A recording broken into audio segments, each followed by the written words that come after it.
a certain scientist in United States was working on the impact of cannabis on human consciousness. For almost 18 years, the United States government gave him 30 kgs of marijuana per year to experiment. 18 years of experimentation, he produced nothing.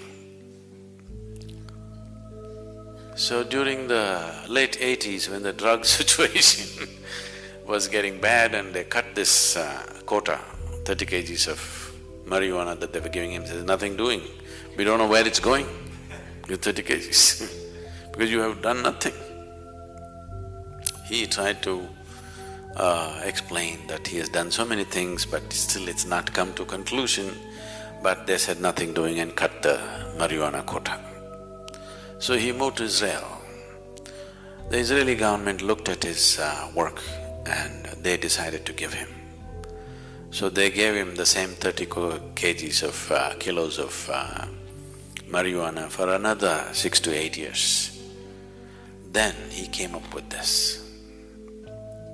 He actually produced proof that within the human brain, every human brain, there are millions of cannabis receptors.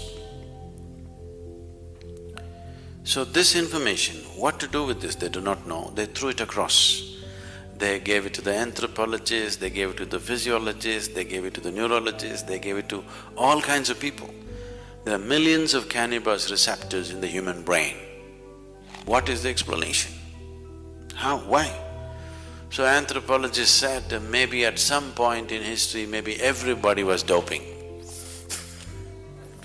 which cannot be because in many parts of the world it doesn't even grow. So various kinds of explanations came, nothing sensible came out of it. Then the neurologists, after about 2.5 years of looking into this in various levels, they said, when human being is in a certain state of experience, the human system itself produces the necessary chemicals for which it is waiting.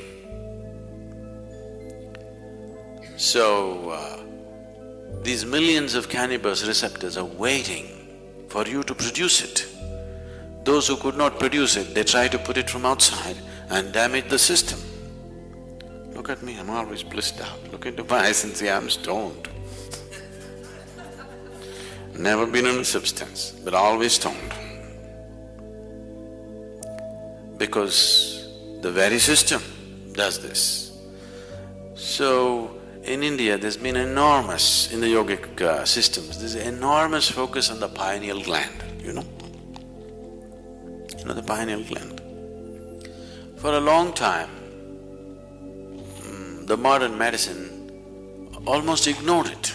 They said, there are so many things in this body which we are not bothered about, it's because it's not concerned about day-to-day health situations.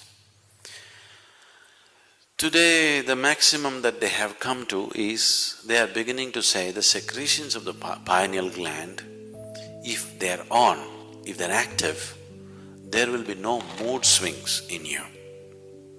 That's not the point.